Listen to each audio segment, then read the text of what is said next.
Hey, everybody, and welcome to another exciting episode of Indie Film Cafe. I'm your host, Jonathan Moody, and I've got an awesome show for you guys.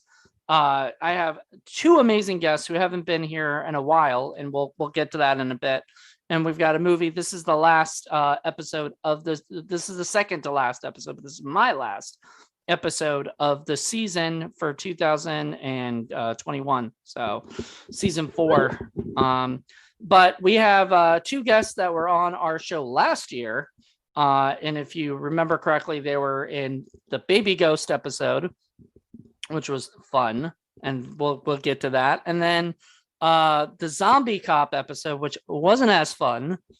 And then they got to do Octoman. So it seems like Paul's been a little nicer to you guys than I have, because he's usually the one who's harsher, and so last year was pretty, I think last year was pretty tame. This year we tried to go all out on bad movies this year, stinky movies. This movie went all out on being a stinky movie. Yes, and we'll get into that. But before then, please welcome Leila Toba. How are you doing, Leila? Hey, and Bobby Gonzalez. How you doing, Bobby? Hey.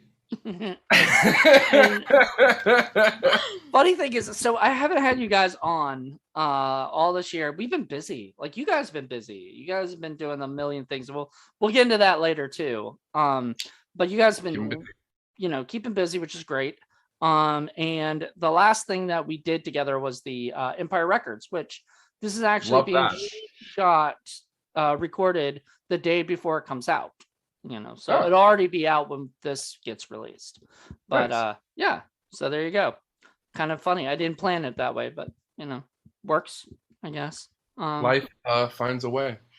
Yeah. But before we get into all that, we're going to listen to some mood music.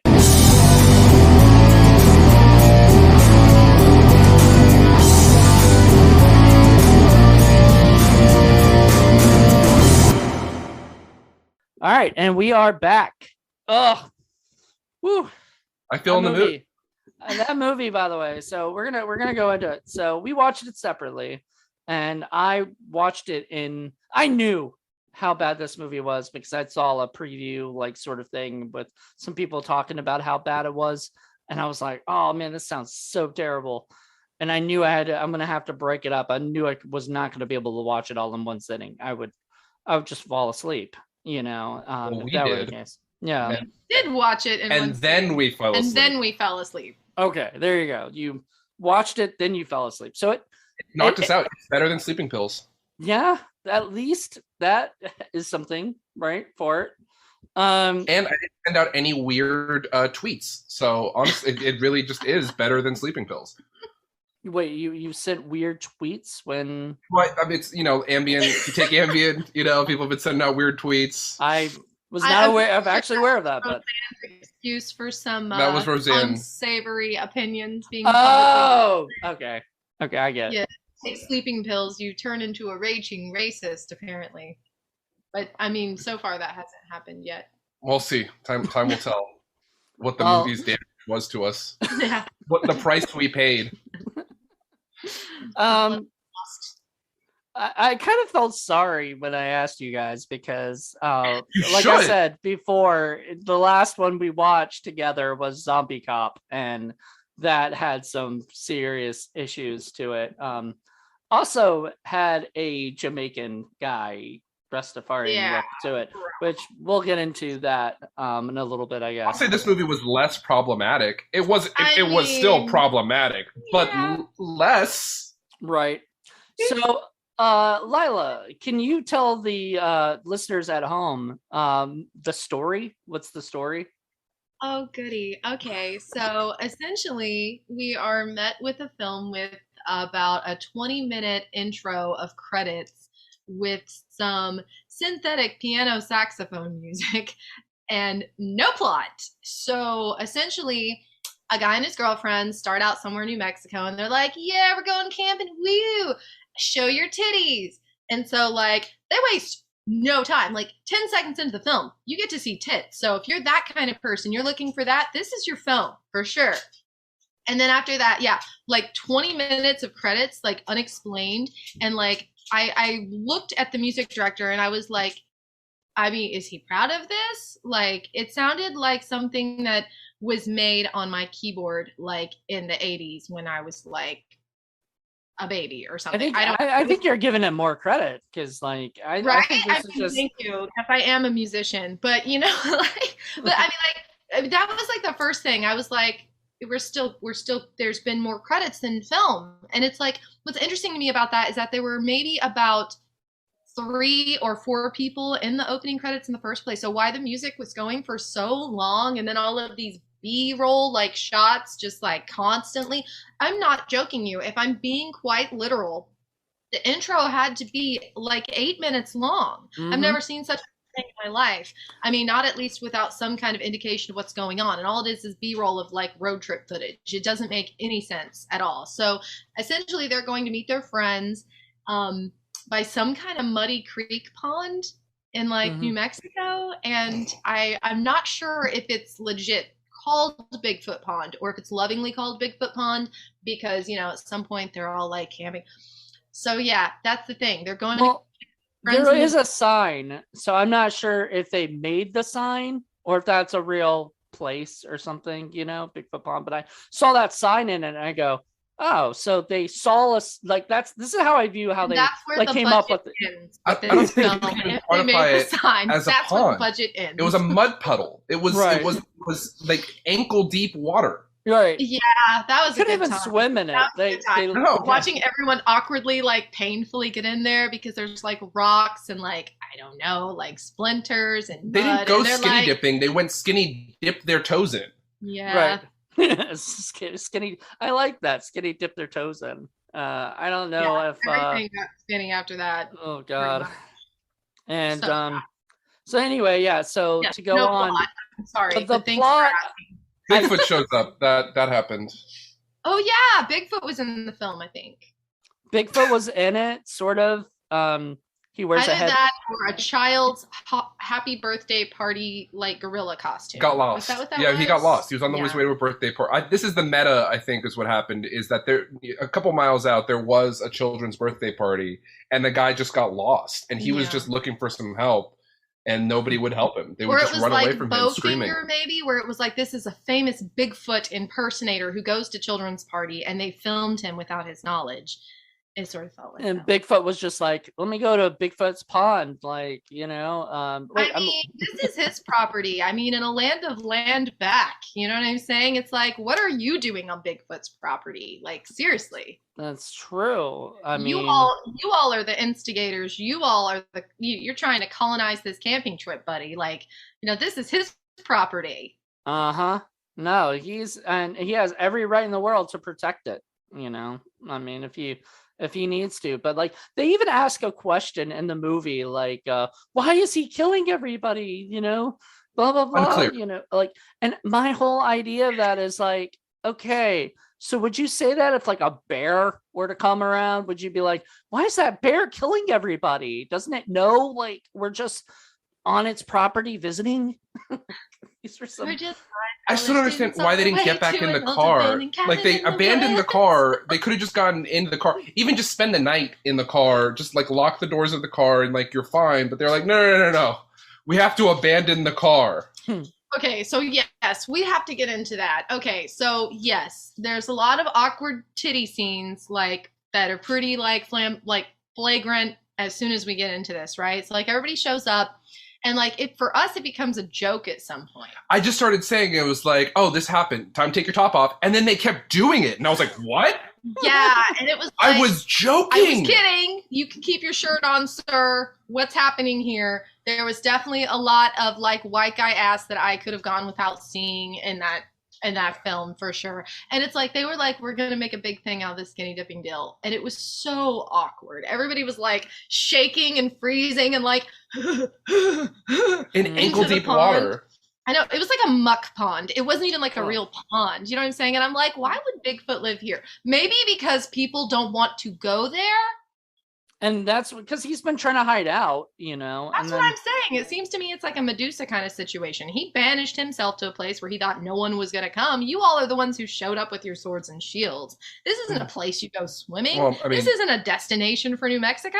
Like, I've never seen any brochures for this shit. Get real. I think maybe Bigfoot was upset with the nudity. I think it wasn't swords and shields. I think it was just nipples. And he was like, how dare you just constantly take out your nipples for no reason in very unsexy ways. Like, it serves no purpose. Well, also it wasn't even sexy. Like, I'm a hot-blooded man. I like seeing I like seeing a breast, but there was nothing sexy about it. It was just like, oh, okay, all right, we're gonna walk, not dance, walk around our fire while waving our arms about, and we need to be topless. Wave the arms consistently. No. Like I was saying, like one chick was like holding her titties and like shopping for groceries. She's like, "Oh, are those carrots?" And I was, what? They were just like following each other in a circle around, and I was like, okay, because like Jonathan and we did a movie recently, The Harbors, where I was like, and I was saying, these are things you could have done to make the film better. And when Bobby and I were talking about this film, like just an hour ago, I was like, I'm going to start a new thing where I talk about how you can make these movies better.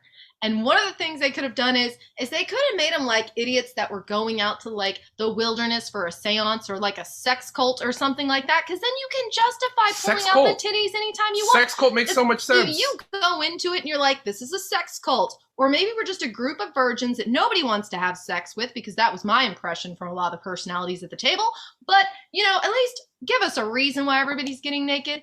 Make it make sense. Nobody enjoyed sex. Even the guys didn't enjoy the sex. I mean, like this. One of the guys are easy to please. One of the girls in the tent's like, okay.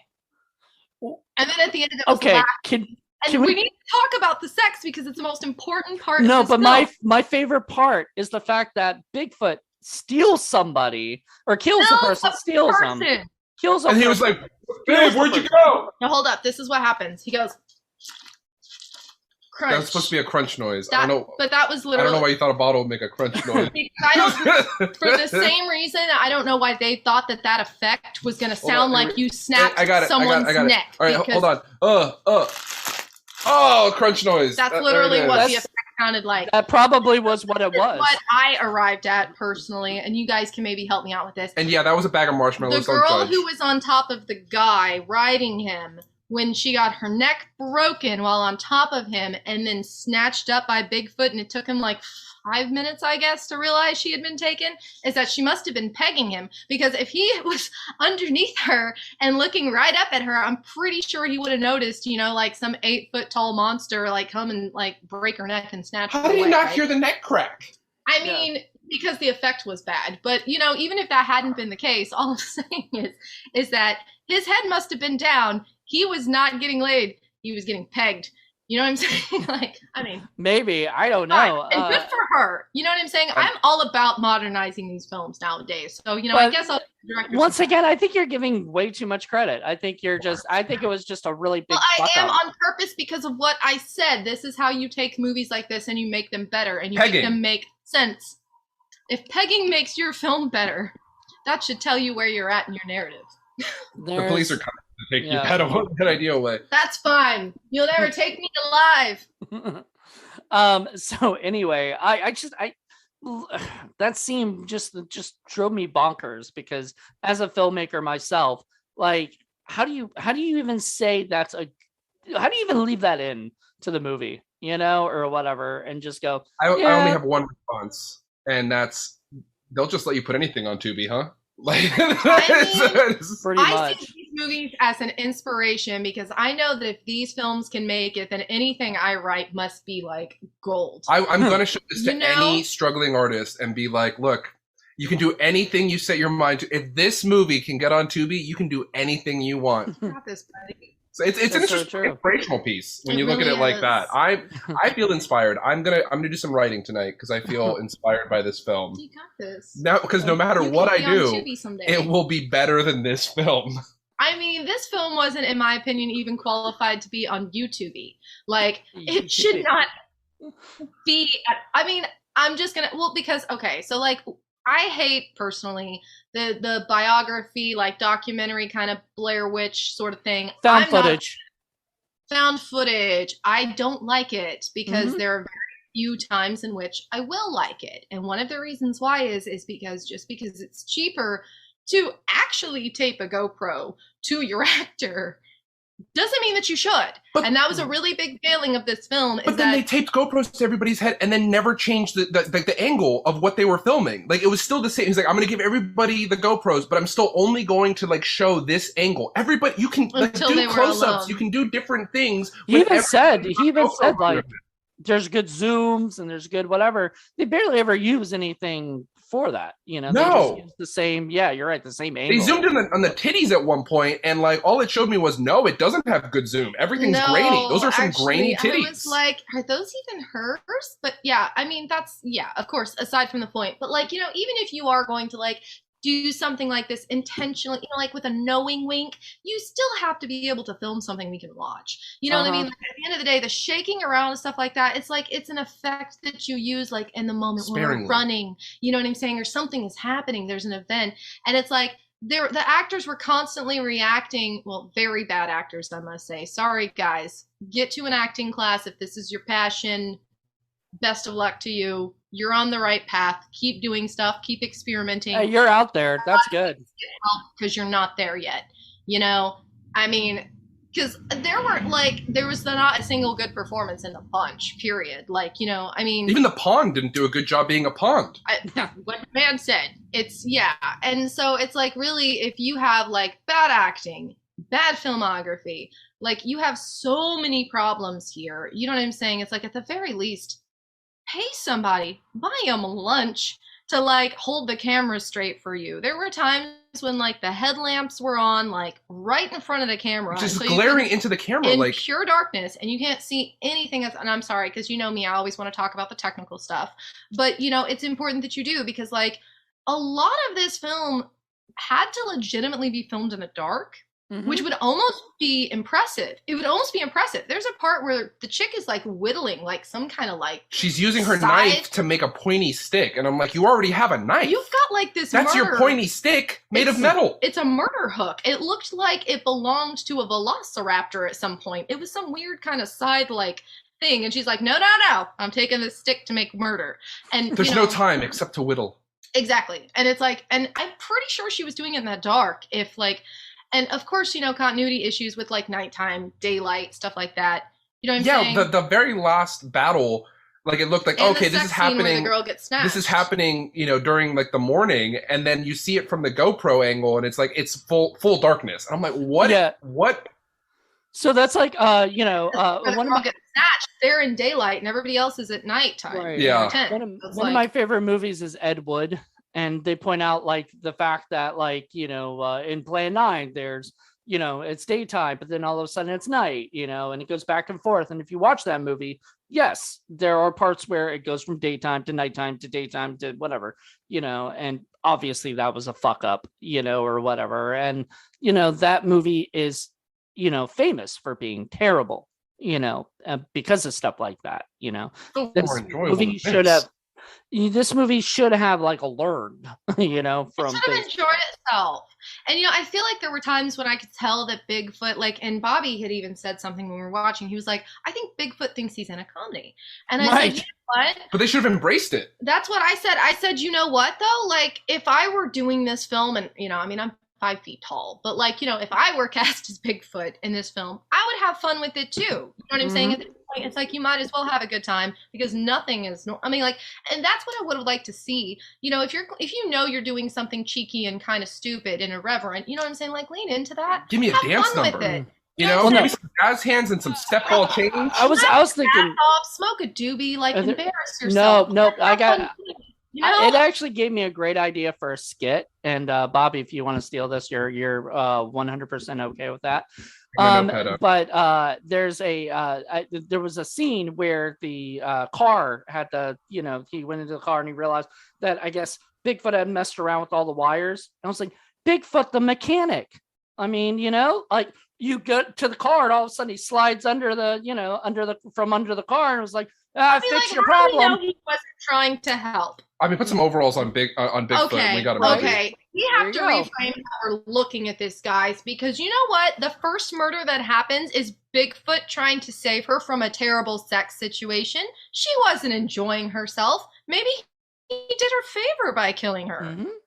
All right. And I mean, he killed the guy so he wouldn't have to live with the shame. You know how men are about shame. What is it they say? Men's number one fear is that women will laugh at them, and women's fear is that men will kill them. And in fact, the fear should be that Bigfoot will kill them. Bigfoot rescued us all from that today. You know, I mean, maybe we should be thanking him. Maybe he's the hero here. Oh, Leila, you so often try to like put a positive spin on these films, and I just can't do it with this one. Like I can't. I just can't. I'm trying to think of something good to say. I'm giving admonition where it is due, because it is due here. But I believe that that's a big part of like the filmmaking process. It is experimentation. It is putting yourself out there. It is not taking yourself too seriously. It's a lot of these things. And so like I love to see creators get out there and make stuff like this and enjoy themselves, but like also for it to be a stepping stone of progress for their later work. Because you see some people like the guy, you and I, what movie was it that we watched, Jonathan? You and I did a podcast where or no, wait, no, you weren't. It was the one we did with Paul. It was Octoman. The guy who did the effects for Octoman, which is utter shit, and everybody can agree on. I disagree. But I'm just saying, the guy who worked on that film ended up doing the special effects for An American Werewolf in Paris. You know what I'm saying? So and you can see the kernel of that. You can see the seed being planted. But that's what. So I mean, for me, it's like when I look at things like this, I don't necessarily see it as like, you know, let's hate on everybody. Let's talk about how dumb they are. And the way I see it is that these are all stepping stones to progress, which are ultimately stepping stones to success. If you can look at the work that you're doing and, you know, like just allow yourself, because, you know, it's one thing to like create a piece of shit. It's another thing to not create anything at all. Right. And the more that create and the more that you do things, the more you learn from it and the better you're going to get. I feel like those stepping stones that should just descend further into the water, so you're like, oh, I shouldn't step on this stone, I should step to the next one. Yeah, this stone has been stepped on enough. It should be hidden in the mud completely by now. Well, like, Robert Rodriguez said that you have 100 bad movies inside you and you should get them out as quickly as possible. Well, this one counted for at least 24 of them. Yeah. So I mean, maybe that's what he was doing. So maybe another 76 and you are set, buddy. Yeah. You know, but I mean, whatever. It's, you know, maybe this was a very big learning experience for the director. He's going to do another movie called Stampede that he's in and I have no idea. I'm guessing that's a Wild West story or something. I mean, he lives in New Mexico, I guess. Right. So hopefully he can make a Wild West movie. Whatever. Oh God, I want to say something nice. I'm just having I'm usually the nice one too. I feel like I feel like I am. Okay.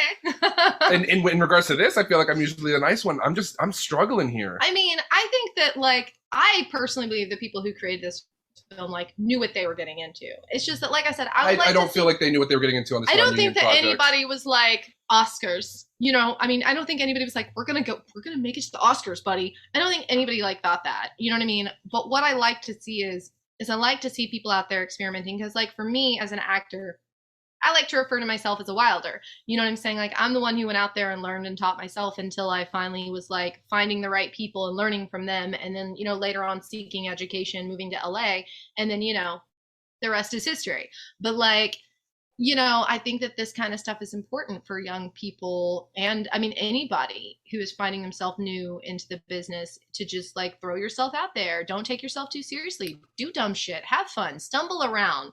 Make it really awkward when you climb into a mucky pond with no clothes on. God, see, I disagree though. I think this is a cautionary tale of you know, pick your projects. Like I feel like it's more. But like I said, the technical issues are no excuse. I'm talking about the actors. You can give a camera to a child. You could literally give a camera to a child.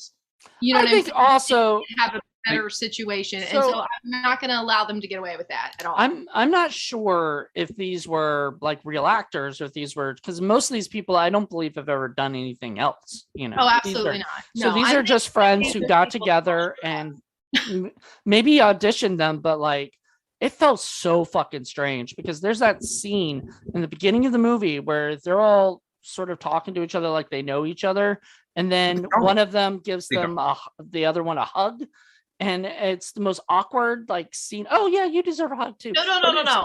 all. Best line was, "Oh, we've known each other since high school." Yeah, right? I think it was high school. Was it high school? It's Was it like, high school? oh, you don't know if you know somebody from high like school. you don't know if you knew someone in high school. Every single person You I've would ever know. like, I would You know. would know. Every single person I know from high school, I'm like, I know I met them in high First school. of all, everybody in that film is like 20 years younger than me. Second of all, not really. Do you know what I'm saying? But like, it's like, come on, high school was like 2 minutes ago for you. Like, shut the fuck up. Like, you would know. Like, and so a part of me, and I asked Bobby, I was like, do you think that the directors asked them to improv it or allowed them to? And I said a writer was credited very clearly.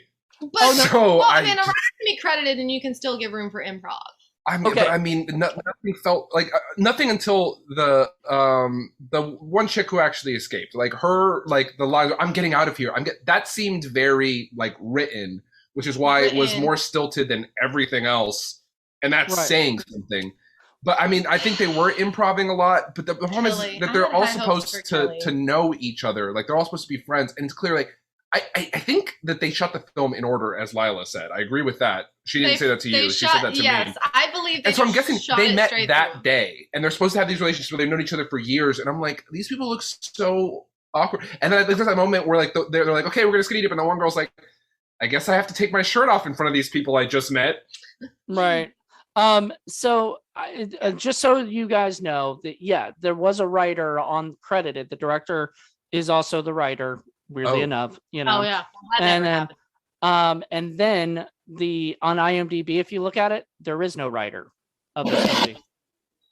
So, I don't know. Take that for what you will. You know. I'm actually gonna leave it. I'm gonna leave it. I'm gonna leave it where it's at. I'm gonna leave it right there. Wherever you set it down, it can stay there until hell burns over. That's fine with me. There you go. But anyway, no, I had high hopes for Kelly. Kelly's the one that you're talking about. She's a gorgeous girl, and like honestly, she was out of all the actors. Like, if I was gonna say anybody had potential, it probably would have been her. The only thing is that like, there is no training in the bunch. Like, I don't even think that there's like a community theater credit like rubbed against them. To be honest with you, like right. Level 0 I'm just saying, like, everybody was like, attractive. So it was like maybe they were found on social media, or maybe they were like friends, or whatever, and they were like, okay, you got this. All you got to do is, And I mean, I just like it's so confusing for me because like I did a horror movie, I guess like some 7 years ago or whatever, like before I even really got into acting, like just for funsies. Like a friend of mine called me, I was like, hey, you want to do an 80s horror movie? And I was like, hey, do kittens like milk? And so like I ran and did it, right? Do they? They do. Oh, okay. So I played this chick named Heather in like this 80s horror movie. It's called Blood, Guts, and Video. If you all want to watch it, it actually has an IMDb credit too, which is hysterical. But like it's really funny. And he was like, all you got to do is like be chased in the woods and then hang out at a bonfire, maybe fight with some, like scream at somebody or whatever. Thank you. And it's just like it was so dumb and easy. But the thing is I was like not trained as an actor like at all, and I was like, I'm just going to be so outrageous because this is an 80s horror movie. You know what I'm saying? It's set in the 80s. It's a scary movie. And it's like, that's how they were, and that's how like silly, goofy ass, stinky movies should be. They should be outrageous. And that's the thing is like, this didn't even have that going for it. And it's like, this could all be like total, like, schmutz, and that's fine. But like at the end of the day, like make it outrageous, like make it bigger. It could have been smut and that would have been fine. Exactly. Like, because like everybody knows like one of the tenets of a good scary movie is seeing titties or seeing sex, because then you're going to die. You have sex, you're going to die. Like, it's one of the rules thanks to Scream, and so it's like, that's fine. You can exploit the titties, you can have the sex, you can do whatever, have a great time with it, but lean into it. Like, make it larger. Like, don't like shy away. Have it be, somewhat just sexy. Like I was like, I've never in my life been more like, put the titties away. Ever. I was what a shame. We all love titties here. Like, we all love titties. Who doesn't love titties? I mean, terrorists don't love titties. I don't love gratuitous nudity for no reason whatsoever, except for that's the problem. And that was the movie. That was the thing, is that like they looked so uncomfortable that I felt like I was watching like a sex trafficking ring or something. Like, I'm not joking you. Like the girls are like, I guess we do the naked now, and it was like, oh, I want it to be like, I want to be like, oh, well, they're contractually obligated. And I was like, I don't think they signed a contract. I bet they didn't. Exactly, because they're probably just people who got together and whatever, and that's fine. It's just like, make sure that you're hiring people who are comfortable with nudity, because like we know as the audience, you know what I'm saying? Like I don't just know that as a woman, I know that as an audience member, and you don't have to be a good actor to like know bad acting or discomfort when you see it. Right. You know what I mean? Like you don't have to have any experience in our field to be able to see that shit and cringe. You know, like even the guys were uncomfortable with the nudity that the girls were doing. They was kind of like, oh, they're taking their. The girl in the beginning was like okay with titties. She's like, "Sup, titties," and I'm like, "Go, girl, go ahead, titties, yeah, okay." And then everybody pre-credits else, titties. and that's great. We all love pre-credits titties. You know what else? Love pre-credits titties. Terrorists. Freddy versus Jason had pre-credits titties, and I'm like, They all right, sure yeah, did, there you go. and that's great, and that's why it's a classic thing to do, and it's fine. The only thing is that the actors were really uncomfortable, and thus I was uncomfortable. And so it's like, you know, you have a diverse cast, which is cool because you don't see it, and frankly, the black survivor. We have a black survivor. When does that ever happen? That does not.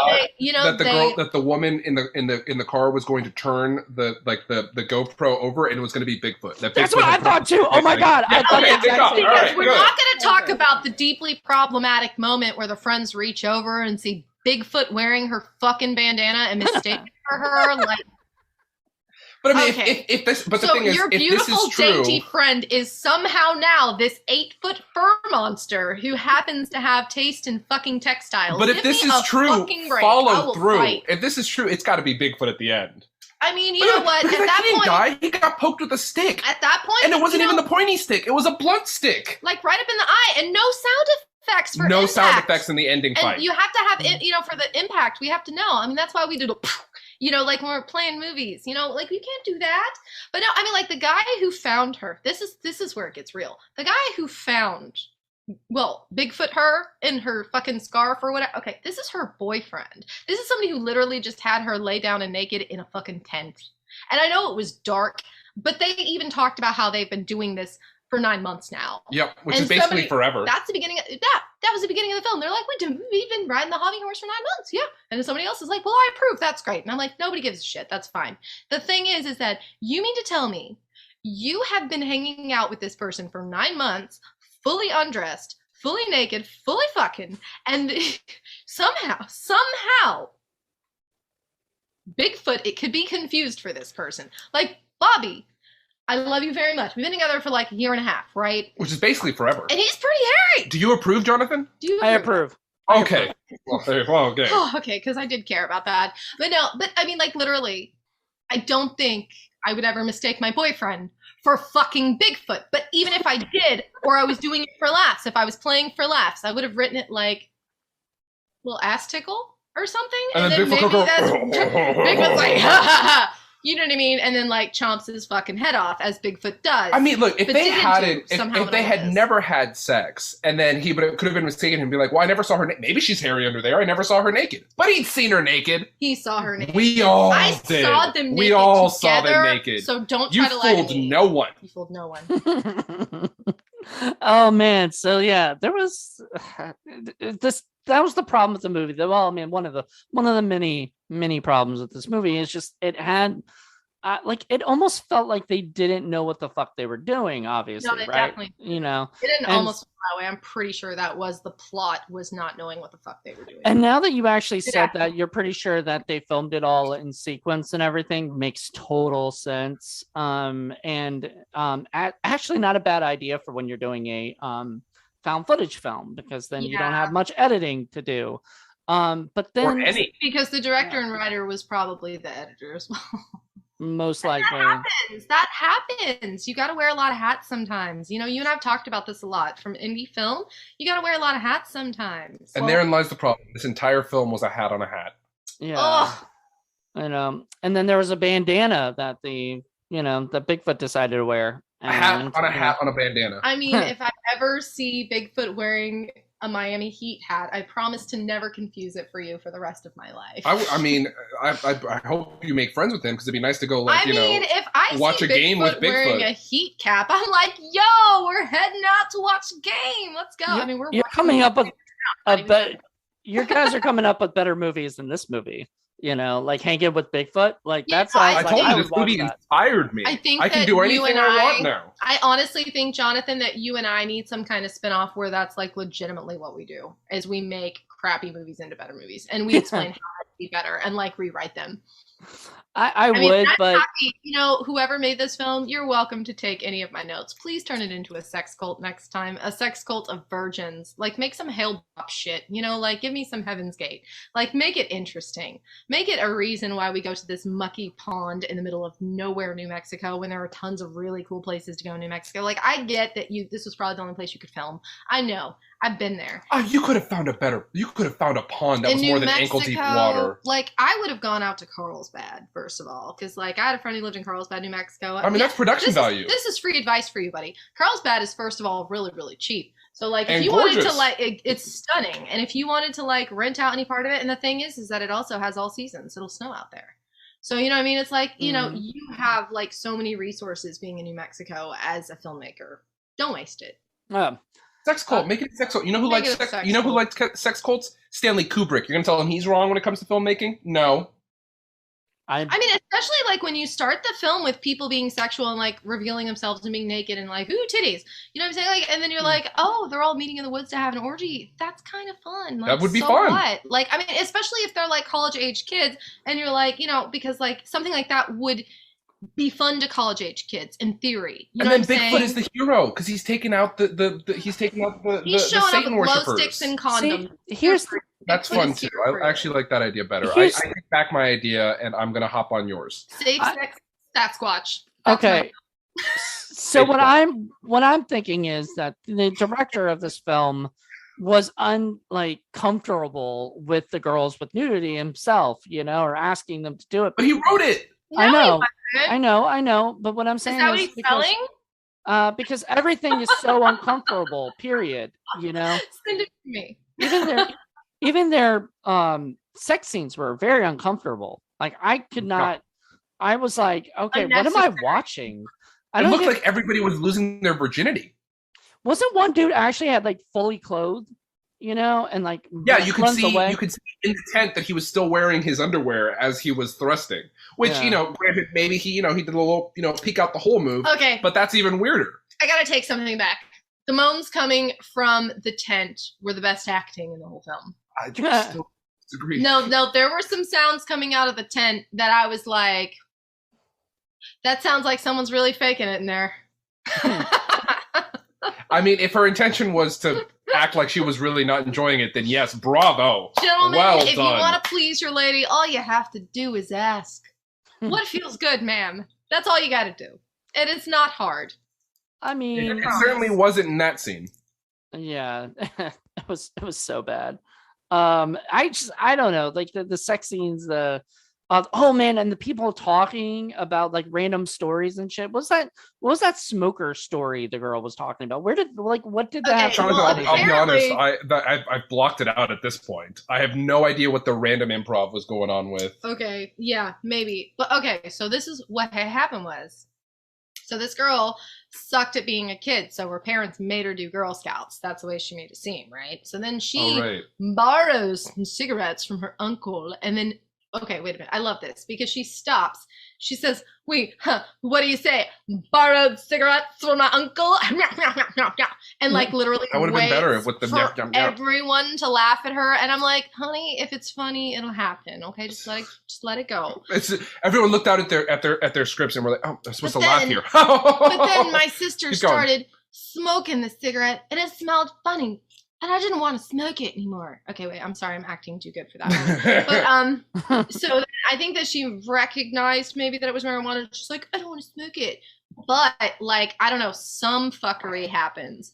The joint gets lost, and then apparently they set some shit on fire where a town of 50, this is a quote, 50,000 people must be evacuated because of a fucking joint. But also there was no investigation. If 50,000 people get evacuated, you know how much money that costs? There's got to be an investigation. And they were like, no one found us. This is just a great anecdotal thing. When I go out to really terrible camping trips with people, I just tell them. Also, the one guy's story where he was like, oh yeah, this this Indian chief, which already problematic. Okay, like it's not Indian, yo. Unless he was talking about a person from India who was a police chief that was then buried Why there. is that so that doesn't hard work. for people? I don't understand. Like, but then he was like, if you hear somebody's foot just slightly rubbing on the ground, don't go outside. I'm like, then never go outside. I mean, that's just what happens when people are existing. so like never walk at all. What he called the chief mummy or something, right? The chief's mummy, you know? Yeah, I really don't know what Native American culture involves mummification in North America. Okay, well, I can't speak to that. I can't speak to that, is my point. I don't know. So I don't know where he's getting his archaeological evidence from. Yeah, a word that was very difficult to say in right. the script. The guy was like, archaeological. That guy had never said that word again. That has never said his word. Like, he saw it in the script and he was like, I got this. And then they go to film and he clearly never said the word archaeological in his life. He tried 3 times. And literally, like, his castmate was like, archaeological. Let's move on, guys. We have a lot to film. You know that wasn't on her script at all, but she was like, you know, because you've been there. She felt the pain. We've all been there. We've been there with somebody who's not saying the word right when we're reading the script. Like, even if it's just a read through or something, we're like, yo, this how you say it, you dumb fuck. We've all been there. Come on. How do you get to that point in life and know how to say archaeological? Like, all you have to, like, watch one Indiana Jones movie, buddy. Like, you got this. No, he didn't, because if he had, then he would know they're not called fucking Indians. Yep. I mean, you guys were nice for saying like Native Americans, but these people just don't understand. It's not anything. nice. It's appropriate. It's appropriate. And even Native American, I mean, the point is they're indigenous. This is their land. It's stolen. We're living on it. So, like, the least that you can do is title them correctly for being exactly. You know, whether or not people come from, like, you know, India or whatever, like the group of people who have been robbed are indigenous people. They were here first. So, like, don't disrespect that shit, especially because, like, New Mexico, amongst a lot of the other states in this country, is responsible for some of the most amounts of Trail of stolen Tears. land, you know, in this country. So, like, you especially should be fucking minding your manners when you're making a film on their land. That's all. Exactly. Well, there you go. And these people, well, I don't know where that even came from. Like, if that was like something that the writer had thought of. I mean, it certainly served no purpose. It was thoughtless. It's inconsiderate. That's what a lot of it is. You know, it's the kind of, what do you call it? Lukewarm racism, where it's like, I don't have the courage to be an outright racist, but I don't have the knowledge to be a normal human being, so I just say shit that I've heard and repeat it and then act like it doesn't matter and it's not important. It wasn't even plot relevant. Like, when we watched Zombie Cop, like, all the stuff that they were doing, it was plot relevant. It was terrible. 100%. But plot relevant. This was just like, you could have said any story. There was a plot. You could have said any story you wanted to fill the time. Because, like, look, I guess to get on Tubi, you need to have the movie be a certain amount of time. And they could have had any story. It didn't have to be this. Bigfoot had nothing to do with, like, the indigenous population that once lived on that land. Like, it could have been anything. And, you know, with respect, like, you know, there was a filmmaker back in Louisville who I won't even name, but, like, you know, they kind of made films with, like, lots of nudity and lots of sex and stuff like that. And sometimes when you see things like this and you see, like, everything else that's been forgotten that tend to be the most important things about making a film, it does sort of feel a little bit like you're making some material for your own motivation. You know, it does start to look a little bit, especially like when your script has no plot, your camera sucks, your lighting sucks, your actors suck, when everything about what you are doing is literally on the wrong page, a different book, maybe not even the right fucking genre at that. You know what I'm saying? It starts to look a little bit masturbatory. And, you know, at the end of the day, it's like, are you trying to make a film or are you trying to make some stuff for your private collection? See, I mean, even if that was the case, I'm just going to keep it real. If that was the case, massive failure on that front anyway, because I don't know how anybody could have found any of that arousing. I said, one thing I'll say, though, I will say, lots of attractive people in the film. Mm-hmm. Being picked for just that but reason, being used in the most unattractive way possible. With respect to the actors, they weren't picked for their acting prowess. Like, that's, you know, so it's kind of sad in a way when you see stuff like this, because it's a little bit of a mockery of what the rest of us are out here trying to do. You know, we're out here like really trying to like make stories that people can watch and like get excited and scream and have fun, or you know, like the whole stinky film like world.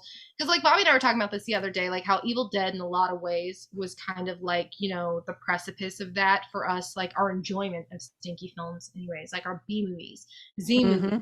a lot of it came from Evil Dead, and a lot of people don't realize, like, because there are people like who don't get it, who are like, no, Evil Dead is a great film. It's made right. That's me. I said that. Yeah, it's okay. No, you didn't say quite that. No, there are people who like will actually try to like argue like the genius of, like, Right. which was an accident. And that's what makes it genius, is that what made it genius is what came next. They realized that they had made a stinky movie, but the problem was when they made the first one, they were like, okay, we're taking this way too goddamn seriously, right? Like literally Right. all kinds of shit that goes on. Right. And that's where we came to in the conversation, because all of my like positive memories actually come from Evil Dead 2. Like all the stuff that I was bringing up was actually everybody's favorite movie is either Evil Dead 2 or Army of Darkness, and this is precisely why, because after that point they were like, it was a realization, nobody's ever going to take this franchise seriously, but it's really popular for being bad. Let's have fun with it. Let's make it outrageous. Let's get crazy. And I love Evil Dead though. Have you read Instance Could Kill? What? Oh yeah, I own it, and I love it. So you know all about like Bruce Campbell's like heartbreak, like with Evil Dead. And here's the thing. Here's the thing. When they made Evil Dead, they had an amazing script. They had friends who already worked together. They all most of them have been in movies together. They had worked together, all the crafts. Yeah, they had good chemistry.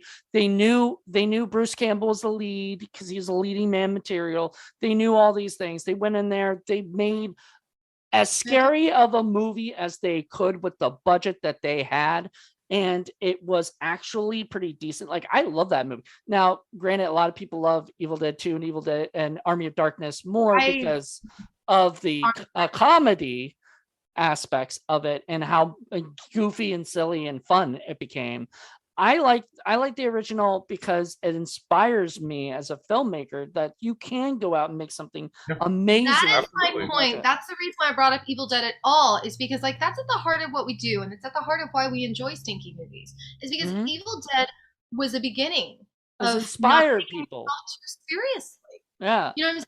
Like there are a lot of really stinky films that are older than Evil Dead that you and I have like watched even together, and we've talked about, we've laughed about. Like Octoman, I think, is older than Evil Dead even. Mm-hmm. But you know what I'm saying? I enjoyed Octoman. It's terrible, but I enjoyed that. Octoman's a good time. And there are places where it gets lost and stuff, but at least it has a plot. But this is why I brought up Evil Dead, because like for our generation, for the people who like, lived through the Evil Dead kind of movement and stuff like that, this is why we horror movie at all. Like I did the Evil Dead the musical like a few years ago, and like I did the choreo, and I was Linda, and it was really fun. It was a great time. Like Evil Dead is a legacy, and every time that I think anyone in our generation like watches these films or makes these kind of films, I think that that's like at the heart of what we do. Like Bruce Campbell is like, our hero. He's our champ for stinky movies, and he's the one that made it cool. I love him. I mean, he couldn't be a better person either. Like, he's just a goofy ass. And frankly, Ash versus the Evil Dead, the show on Stars, it's fantastic. Is excellent. I loved it. Great. You also get to see Lucy Lawless looking fine. Well, there you go. As always. But no, I mean, I bring that up because I just would like for the person who made this film to know that you make Bruce Campbell cry. I think I figured it out. I think I figured it out why I can't. Have fun with this shit. If you're going to make a dumb movie, lean into it. Be outrageous. What would Bruce Campbell do, buddy? Think about that when you're making a movie. That's all I have to say to you. I think I figured out why it is that because usually I do try to find the good. I do try to like enjoy what is terrible about these movies. I mean, The Room is one of my favorite movies of all time. It's just so bad it's good. I need to introduce it to Leila at some point, but I want to introduce it to her the right way. You're in a movie theater and you are throwing spoons at the screen, and she doesn't understand why, but there's a good reason for it. But the thing is, and this is why The Room is also better than this film. This is why The Evil Dead, this is why any movie that you have shown me is better than this, is because, and The Evil Dead, like, they all tried. They all really, really tried. They all went out there and were like, we're making an effort. Like, we don't have a big budget. We don't have the best screenwriters. We don't have the best actors. We don't have the best equipment, but we're trying. Why? Because we're passionate. And this movie, and maybe I'm wrong, it just really felt like it didn't try. Exactly. It felt like they just went out there and like, all right, we're just going to do this. It didn't feel like a passion project. It didn't feel like somebody was like, I'm finally getting the opportunity to do this and I'm finally doing this. It just felt like, okay, we're making this. And that's why I can't say anything good about it, because there's no effort. It's not even low effort. There's no effort. I feel like that on the side of production. However, even though the acting is has a lot to be required. I think that at least the actors still agreed to go and live in that world. You know what I'm saying? Like, even though I don't think that their abilities are strong enough, even for like outrageous comedy, to have like, you know, met that requirement, I still think that they all agreed to go and live in that world. And I feel like, you know, there's something to be said for them, that they were willing to go with this artist along on his journey. And, you know, like, I still think that they deserve credit for, like, you know, their moxie and their gumption for going out there, getting naked, even if they didn't like it, and get comfortable with it. And like I said, you know, like, watching these artists, I saw commitment from them enough to where it's like, you know, I hope that if this is really their passion, that they will pursue a higher learning in acting, because, you know, I mean, obviously it's a blessing and a curse to fall in love with this field and to want to live in it and work in it. You know, like, for people like me, there's no other way to live. It just doesn't exist. We don't exist without this. I'm not good at anything else. That's what I always. That's why I keep doing it. I mean, you know, so it's like, if they are having that feeling, you know what I'm saying? Like, I don't want for people to watch this movie and be like, "But you suck as an actor. Get the fuck out of here." I want for people, and I will say it to them as an actor, as a person living in LA, as a person who's pursuing this lifelong insane dream, is that, you know, like, seek knowledge, like, take classes. You know, like, try to get out there and really act. You know, like, I'm not going to criticize them just like outright and be like, "You're a shitty actor, you suck, give up and kill yourself." You know, because, like, well, I mean, I'm not a terrible person. I would say the first half of that, you're a shitty actor, yes. But I would say, like, after, keep at it. For the actors to have done what the director put them through for this film, it tells me that these are people who care about it. And so please, like, go out there and act. And if for some reason this video or this sound happens to reach you, like, reach out to me and I'll put you on your way. I'll help you, like, connect with people that are going to make you better actors. Like, no, I mean that. Like, I mean that, because, like, there are obviously people who wanted to do this enough. I mean, I would never tell any actor who wants to do it, I'll never tell them to stop doing it. I will say, keep at it. Exactly. You know, get whatever training you need to, or just, you know, one of these things that just seems like this is everybody's first anything they've ever done. And it's going to come with a lot of nerves. It's going to come with a lot of learning, and they're not going to know what they're doing. And I mean, but anybody can do it if they just keep at it, and they get the proper training or just the proper experience. And so for them, yeah, I'm going to say they were absolutely terrible, but it doesn't mean that that they can't be redeemed, that they can't, you know, still go out there. I think every single person in that movie could one day win an Oscar if they work at it. Right. I think anybody could. I think absolutely anybody could. That's the thing. I read a really interesting quote just today, actually, from Christoph Waltz, who is one of my very favorite actors of all time, like, period. He said, "No, I'm not passionate about acting. It's my career. It's like a job. The only reason why I become successful at it after years and years and years and years of failing at it is because I had persistence." You know, and that's, like, something that, like, I'm starting to learn. You know, I've been out in LA for a couple of years. I've had some really lucky moments, actually, you know, as an actor, as you know. But at the same time, you know, it wasn't just, you know, like, my ability that got me there. It was my hard work. It was my persistence. It was my willingness to show up. And, like, that's what I do see in these actors, like, because I know that they were uncomfortable. I could tell, you know, like, I mean, first of all, it's like, I mean, I'm, you know, Meisner trained actor. So, like, I know every teeny tiny, like, fear that you're feeling the minute I watch you. You know what I'm saying? I know these actors are uncomfortable and they didn't want to do it, but I know that they committed themselves to it, which is, there's something to be said for that in terms of, like, perseverance and fortitude. And that's what I think it really takes to make it in this industry, period. On any side, whether you're a writer, director, producer, I don't think you have to be passionate about what you are doing. I think that you have to be persistent about it. It's not necessarily passion that you need, because passion is fleeting. Passion confuses us. Passion makes us disoriented. But persistence, fortitude, staying the course, and refusing to submit is what I think makes us successful in any endeavor, ultimately. Absolutely. I mean, I couldn't agree more. I mean, Leila knows, you know, I don't know if Jonathan, if you know, I know your viewers definitely know, but I've been doing it since I was 9 years old. I know you've been doing it for a long time, since you were a kid. I mean, a 20-year slog. So, I mean, it really is just persistence that has, you know, kept any sort of flame alive, that has kept any sort of jobs from showing up, because, you know, sometimes it's been few and far between. I've gone years without working. Be the last fucking man standing. You know what I'm saying? Because everybody else gets worn out. Everybody else tires out. Be the last man standing. Man. Be why the last man standing. Well, on that note, I think it's time to go to our rating. But wow, I think we dived a little bit deeper than we normally do for these You made shows. this movie way cooler than it could have ever been. Yeah, I Well, think I think you guys got some really good points in there, and it wasn't about like, oh, let's talk about the story, let's talk about this, let's talk about, you know what I mean? It was all yeah. Well, I mean, I guess you really couldn't. You tried. Like there wasn't I like much how Jonathan like literally leads with Leila, tell us what happened, and I'm like nothing. Because Jonathan and I, this is all that we ever do when we talk to each other. Is like pick out the plot, like all day long. I mean, Jonathan's like, I come to Jonathan, I'm like, could you make heads or tails of this? And Jonathan will be like, oh, I was hoping you could. Yeah, I was hoping you could. I almost feel like you set me up there, buddy. You were like, why don't you tell the plot? Well, we do that all the time. We do that to all our guests. We try to get them to do the plot, because Paul and I can, I mean, we can come up with plot ideas, but I mean, I'm terrible at like bringing it down to like, a log line or a story like that. But anyway, we're going to remind me of the rating system. Oh yes. Can I ask you really quick though, what year did this film come out? I'm sorry. That's super important to me. 2020. Okay. So like filmed like pandemic, pre-pandemic kind of. I'm just curious. I'm not sure when they actually filmed, but I think it came out in 2020. In the middle of nowhere would be like ideal in 2020. So yeah, I'm sorry. Okay, thanks.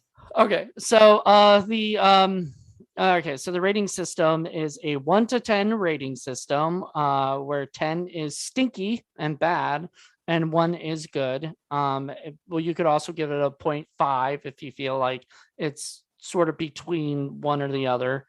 And I'm excited to hear what you guys have to say about this, because the stinkometer, we'll talk about it after. So 10 being the worst, 1 being this might actually be a good film. Yes. 50. 50 stinky cheese. Fuck you. So you would say a 10. And yes, and the parting words of actors, please continue. It's not always this bad with people that you work with. And if the director would like to call me, I'll be happy to set him straight about the proper nomenclature for the people who stolen land he's living on. All right. So how about you, Bobby? So I'm going to give you 2 different scores, and you can pick whichever one of those you want. I think for the average viewer, hold up, like hear me out first. For the average viewer, I would say 100% this is a 10. 100%. For anybody with insomnia, it's a 1. If anybody has insomnia, seek this film out, watch it. Best sleep of your life afterwards. I'm gonna go with the higher one on that. Okay, that's fine. That makes sense. We'll go with the 10, but I totally get that now. Because it did help you guys. It helped. I never napped. That was such a good nap. All right. Well, I woke up feeling like refreshed and inspired. Yeah, there you go. It inspired you.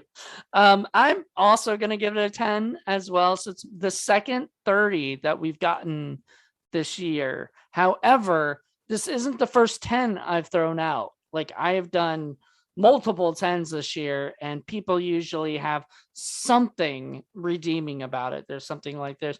Oh, the cinematography was great. So cinematography. This is my first The Harbors had beautiful cinematography. We couldn't shut up about it. I know. If we had rated that movie, he was in Texas at that time. If we had rated that movie, it would have gotten less than a 10, because it did have some good. This is my first 10 ever. I don't think I've ever rated a 10. Zombie Cop was your first 10.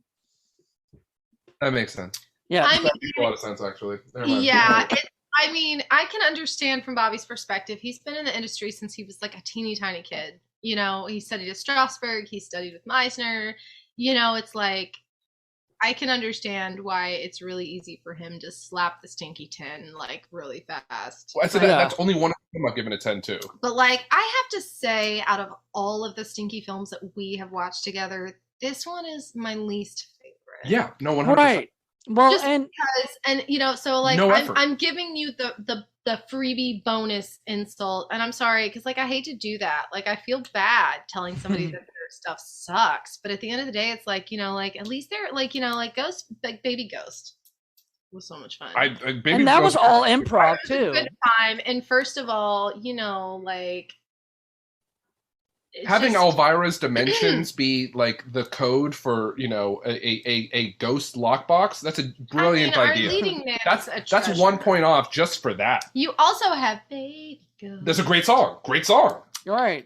Which this movie didn't have music. Good music. Last time that we did indie films, are we do this every single time wherever we're on with Jonathan? Because it's such a great song, and I know that it's his favorite. All right, here we go. It is my favorite.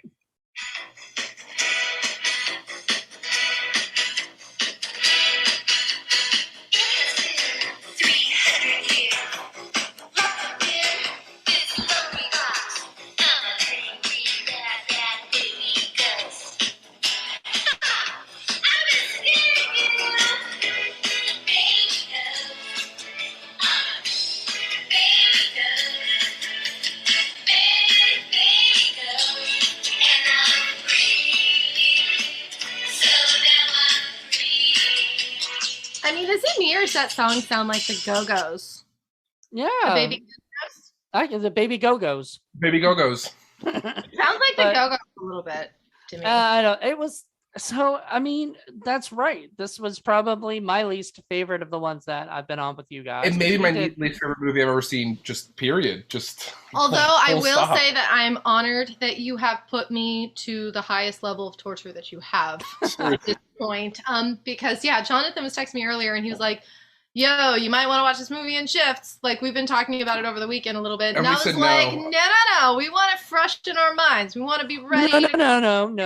Be honest. Be 100% honest. You were like, okay, I do. And then Bobby was like, no. That was my point. I was like, let's just watch it. I was trying to heed sage advice. So it's fresh in the head. And Bobby was like, no, buddy. We're caution to the wind. So even last night before we watched this film, I was like, Jonathan, like light some candles. Or whatever. We need a vigil. Pray for us.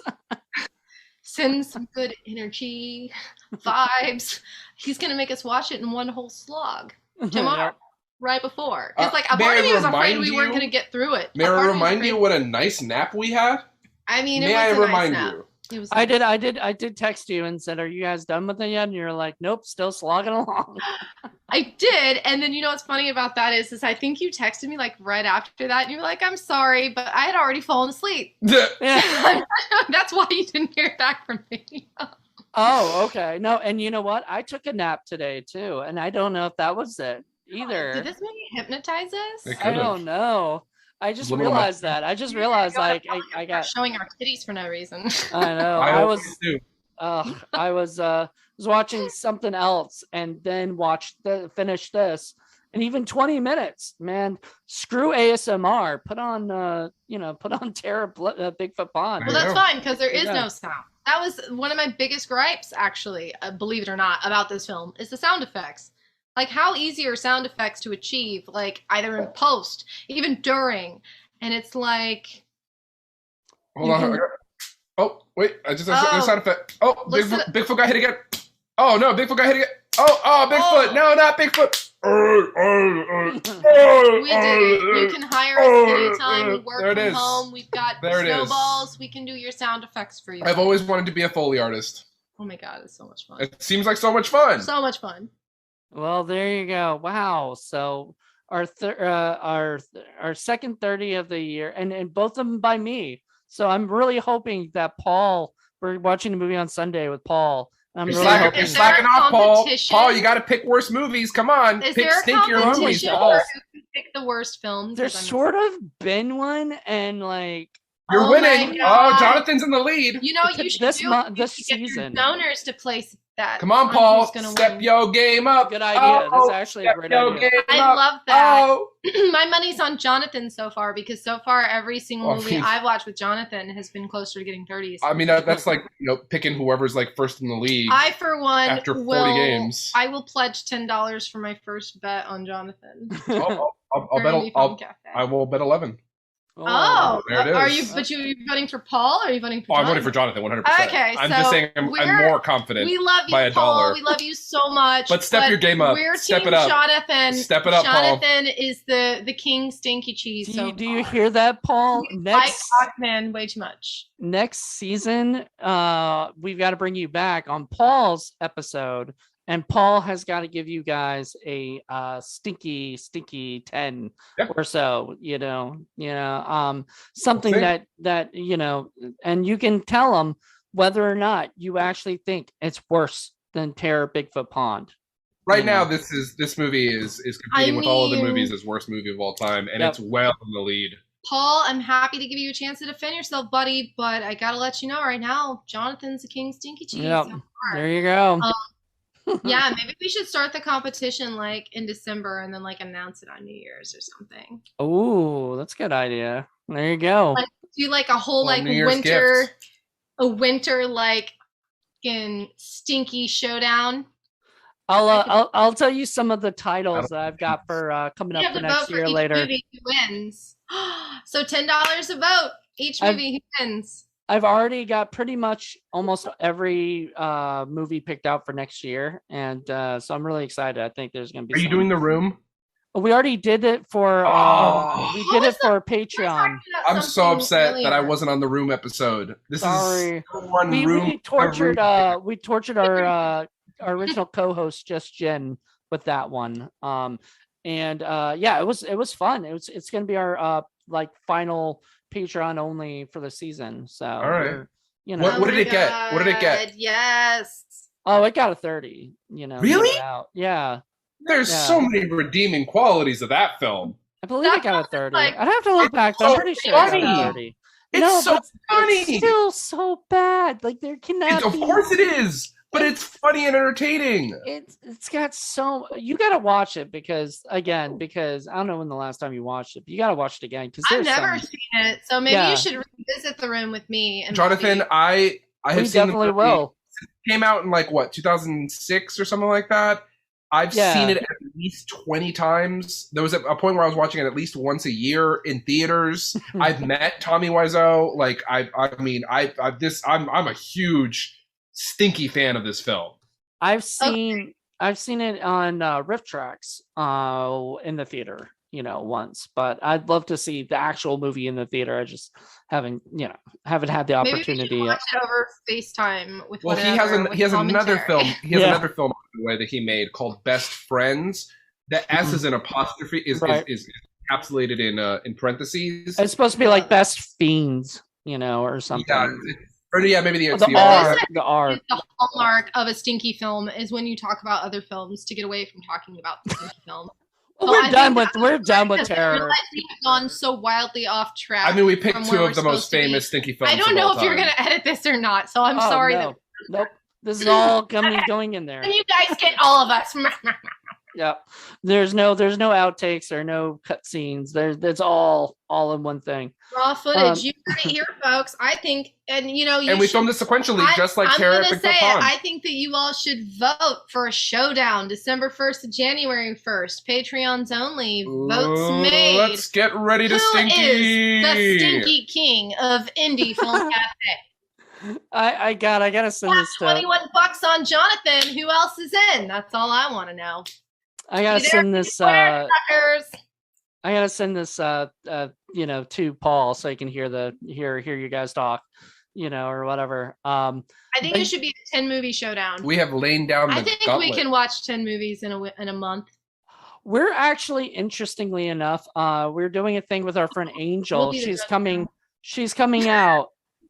She's coming out this December. So she lives in North Carolina, so not too far away. But she's coming out for a onesie party.